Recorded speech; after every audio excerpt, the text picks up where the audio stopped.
Am I the a-hole for refusing to buy my stepdaughter a car like my daughters? I, female 38, have a 16-year-old daughter. About 7 years ago, her dad and I divorced because he found out he was gay. Him being the only breadwinner and a high earner at that. And me being a housewife, he preferred to let us live in our house, a big one in a gated community, and continued paying all our expenses and giving me spending money to maintain my lifestyle. 2 years later, I met my current husband. A year later, we married and he moved in with me and my daughter.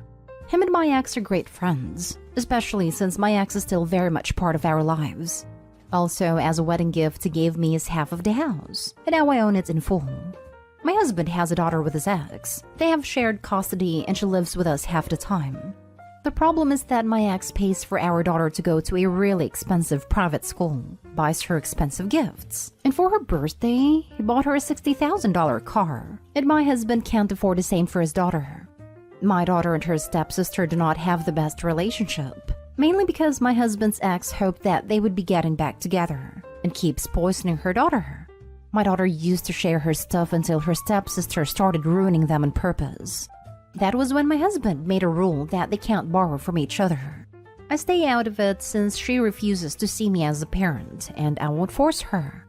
My husband has a good job, but nothing as close as to what my ex earns. And since we both decided that the house is enough help for my ex, our income is just what he earns, which in my opinion is more than enough. Now my stepdaughter's 16th birthday is coming up. She asked for the same car that my ex gave my daughter. We refused, of course, and said we would buy her a car that fits our budget. She threw a tantrum and threatened my husband that she would never talk with him again if he didn't get her the same car. He is wavering, but I refuse. $60,000+ is just under what he makes a year. It will drown us in debt, and we are still paying off his student loans and some medical debt he has. But on the other hand, he loves his daughter a lot, and I feel partly responsible, since she wouldn't have asked for it if my daughter didn't get a car for her birthday. So am I the a-hole? Now for the top comments. Not the a-hole. Your ex bought your daughter the car, right? So tell your stepdaughter that her mother can buy her a car to make it equal. This is the best answer to this, honestly. I love answers like that do like an Uno reverse on the people. I would warn Opie, though, to be careful of stepsister keying/damaging her daughter's car, or even trying to take it for a joyride/steal the keys if she knows where Opie's daughter keeps them, in retaliation or jealousy. Opie should talk to her husband about what to do if this happens, and to check with insurance to see if it would be covered. I would also talk to X about the concern of this, considering he bought it and it was a gift to their daughter. Maybe all three could come up with a game plan on what would happen in that scenario. This is a real possibility if the ex is poisoning Opie's stepdaughter, and the stepdaughter was already destroying her daughter's stuff to begin with. Also, Opie has to be real clear with her husband. While he wants his daughter to be happy, she wants her daughter and her belongings to be safe, and that if she damages the car, she cannot stay with them. Her daughter, as a repeated victim, would come first. It would be just like how he would put his daughter first if the situation was reversed.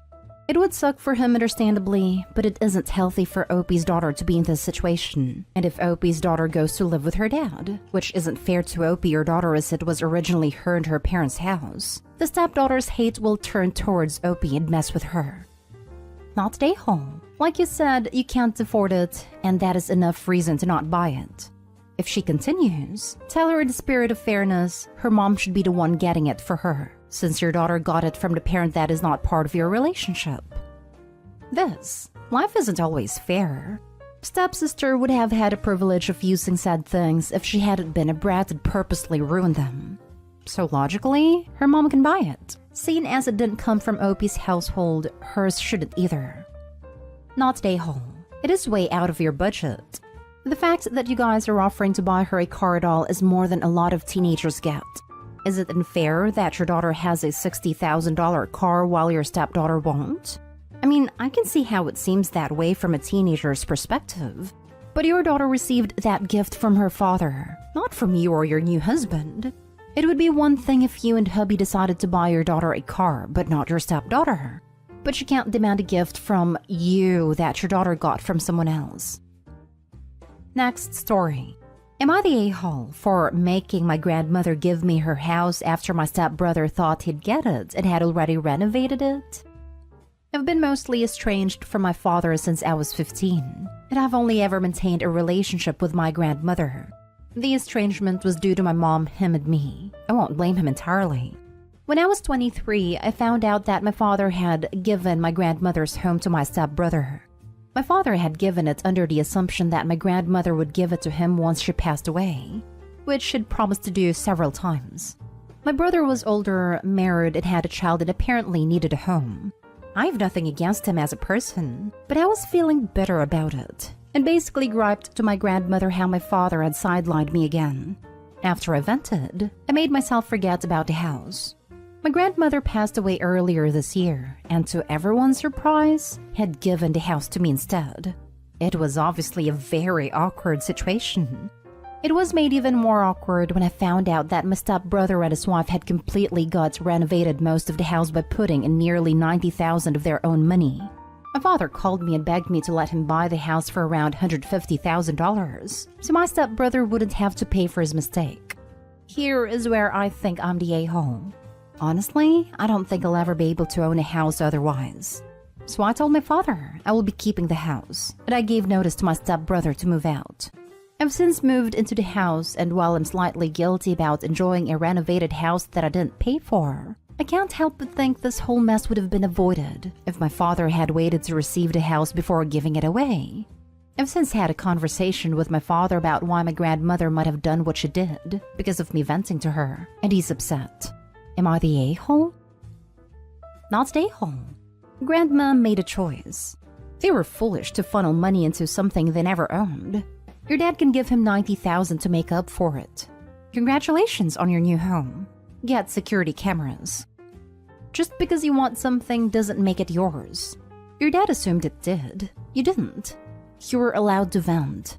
You were allowed to be hurt. And your grandmother obviously agreed with you. There's no background detail here, but your stepbrother was her step too. And if older, presumably not in her life as a child, not the a-hole at all. Agreed, not the a-hole. Opie mentions venting to Grandma without expectations. Perhaps Grandma appreciated spending time with Opie, who genuinely enjoyed her company, rather than because they anticipated a posthumous payday. Perhaps Grandma felt better leaving a gift to someone she actually felt loved by. Maybe stepbrother or dad did something to spoil the relationship behind the scenes that we don't know about. Either way, stepbrother jumped the gun with the renovations, and dad is to blame, and should be on the hook financially for promising more than he could provide. If dad doesn't return the $90,000 and Opie actually enjoys the renos, I'd personally consult a lawyer about how to gift some of that renovation cost back to stepbrother without opening myself up to lawsuits, since that would go a long way towards a down payment. I'm sure Grandma was watching those renovations and felt a little resentful that someone felt like they could just take what was hers without asking, act like they owned it, all while treating someone who really loved her like garbage. She did this on purpose. Not the a-hole. Your dad can take the $150,000 he offered you and reimburse his son. Stepson. Which makes Opie even more of not the a-hole since their father was trying to snub his own biological child. That's a big nope on the step versus biological kid part. I'm a step kid, my stepdad is just my dad. All the important dad stuff, my stepdad did. Took me to braces appointments, listened to my terrible clarinet playing, gave me a hug when boys and girls rejected me. Step versus biological parent is a case-by-case situation, and using biology as a determining factor isn't always a great idea. That being said, no, he shouldn't have given his son a house that wasn't his to give. Not the a-hole. They were foolish to invest so much in a house they didn't own. If you've been estranged since you were 15, I would argue you do more help as you've not had the parental support he had. You were a child at 15, and he could have made more effort. Next story is titled, Am I the a-hole for telling my ex-husband he doesn't need to meet the kids, half-sibling? My 37 female ex-husband, 43, and I split 7 years ago after his affair partner reached out to me and told me she was expecting a child with him. He tried to work things out with me, but I was over the marriage and over him. We went our separate ways, worked out custody, and I've done my best to move on. I met my current husband shortly after the divorce, but waited until the kids were more adjusted to the situation before introducing them. I remarried 4 years ago, and have just recently had my daughter. The kids, 8 female, 10 male, are super excited about their new sister, and I guess they brought excitement to their dad's house. We alternate weeks, as he's now asking questions about their new half-sister. He said that since she's going to be a part of the kids' lives, he should at least be allowed to meet her. This makes literally no sense to me, because she's not related to this man even in the slightest, and she'll have pretty much nothing to do with him at all besides maybe being at mutual family events. I told him he was way out of bounds, and that I wouldn't be obliging this stupid and strange request. Since this point, the kids, I assume he put it in their heads, ask when the baby can meet their dad, and I've explained as kindly as possible that it probably won't happen and they've been bumped out since. My former mother-in-law and father-in-law are saying that I'm being extremely petty and that they'd love to meet the baby too, and that I need to move past things and be more accepting of the dynamic. I'm baffled and feel like I'm in a twilight zone. My husband said it's up to me and that as long as there's clear-cut boundaries, he'll accept what I choose, but I feel like this is pretty open and shut. I feel crazy though because other people in my situation have allowed this to happen, and I'm just wondering if I'm actually wrong here. Info: I have never officially met his affair baby, nor do I plan to. He lives full-time with his mother and only sees his half-siblings maybe once or twice a year, if even that. And no, this is not my choice as I don't stake claim over when they meet or how. I'm aware he'll meet her at some point. I just don't see a point in an adult, who's nearly a stranger, meeting her before she can even remember him. She'll never have any reason to meet him besides a few times a year, and she won't really comprehend who he is until she's 2 or 3. His affair partner and him are not together. She believes once a cheater, always a cheater. Her and I agree on this at least. I do not have to like him to co-parent. I don't care to meet him for coffee, go to his family reunions. He's asked me to attend with the kids and I told him pound sand. My reasons being that he is manipulative, and in the past, has used events where we're all together to try and play house with me. As stated before, I've taken the not my circus, not my monkeys approach. I have no direct reason to involve myself, and I frankly don't want to. Now for the comments. Not a-hole. It would be weird if you actively prevent your ex from meeting your youngest when you happen to be in the same place. Example, at one of the elder's kids' graduation ceremonies or birthday parties. But there is no reason he specifically needs to be introduced to your youngest. There's no reason at all the ex-husband or any of his family need to meet the new baby. They're not at all her family, and never will be. Yes, if you're at a mutual event like a graduation for one of the shared children, fine, he can come say hello. But he has no good reason to be involved with her at all. He has his own 3rd kid with the affair, assuming she kept the baby. He can stay away from yours. It sucks for your 2 shared children, but at 8 and 10, if it's just explained that they have their dad, who's different than their sister, and their time with their dad is just for them, that's enough. They'll get over the disappointment. It seems like it would maybe make sense if the kid was older to meet these people before a big family event, but I cannot figure out why they need to meet a baby who has 0 clue who anyone is. Not stay home. He's still trying to involve himself in your life beyond what is necessary and appropriate. Good on you for nipping that in the bud. Continue to be firm about your boundaries. There's absolutely no need for him to meet your daughter, especially with the way your marriage ended. Not stay home. Screw these people. That's your baby and people need to understand boundaries. He's your Rex for a reason. Stand your ground, mama. Now for the last story. Am I the a-hole for telling my mom that she doesn't deserve the title of grandmother? My wife Kate and I got married about a year ago. It was a small ceremony with very few people in attendance. None of my family members, except my brother, were invited. Kate has a 5-year-old daughter from a previous relationship. When we first started, Kate, my family, but especially my mom, would make derogatory comments about how I shouldn't be with a single mother. My mom would say things like, "You shouldn't be raising another man's child," or "Kate is only using you for free child support." Those comments were extremely hurtful, and I made a decision to distance myself from most of them. Around Christmas time last year, my brother and his 2 young children died unexpectedly. The incident devastated my entire family, and we are all still processing this loss. Because of their death, I have begun to see my family more. To celebrate my late nephew's birthday, Kate invited my sister-in-law for a nice dinner. My sister-in-law, without our knowledge, brought my mom along. Kate, though surprised, didn't say anything to my sister-in-law or my mom. At first, the dinner was going well. Everyone was nice, the conversation was light and fun. At one point, my daughter woke up, and my wife and I knew that she wouldn't go back to sleep knowing her aunt was in the house, so we let her stay up with us. We let her watch some TV and play with her toys, and she was paying no attention to the grown-ups. My mom decides to pick my daughter to try and play with her. She starts crying and thrashing around, but my mom refuses to let go, muttering stuff about how she'll get over it. Kate essentially had to force my daughter out of my mother's hands in order to calm her down in a different room.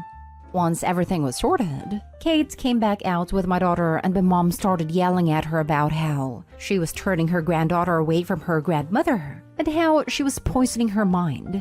I obviously got upset with her and told her that maybe it's because she doesn't deserve the title of grandmother. This only added fuel to the fire. My mom stormed out, taking my sister-in-law with her. She later sends me a lengthy message about how I shouldn't have said that considering recent events, the death of her 2 grandchildren. Now I feel extremely guilty. Not stay home. Firstly, if this is Kate's daughter from the previous relationship, your mom has no right to use her as a surrogate after the loss and her previous comments. Also, this is a living being, not a plush toy. Sorry for your loss, Opie. Granddaughter-grandmother relationships can happen without being related by blood, but Opie's mother can't just demand something like this, especially considering her abusive behavior. My husband's stepmom is an amazing grandmother to my kids. She is grandma. His bio mom lives far away and my mom refused to meet them when she was alive. Her choice. She chose her ex-husband over me and knew he wasn't allowed near me or my kids, and if he showed up, he'd have went missing. If my mom popped back up trying to be grandma, I'd laugh and kick her out. If she was alive, zombie grandma'd definitely be kicked out. Some people aren't made to be grandparents, and blood definitely doesn't mean anything. Not stay home. I'm sorry for your loss. Your mom doesn't get to exclude your child, and then suddenly decides she's accepting of her because she wants to replace her biological grandchildren. That's awful. Not stay home. She didn't want to be a grandmother. You took that away. Fair enough. Just that circumstances have changed doesn't mean you and the kid changed too. Also, the lack of consent grabbing is not cool. She's a major a-hole for that. You don't force a kid to get over it for your... not sure what it even is. Ego? Satisfaction? Self-importance?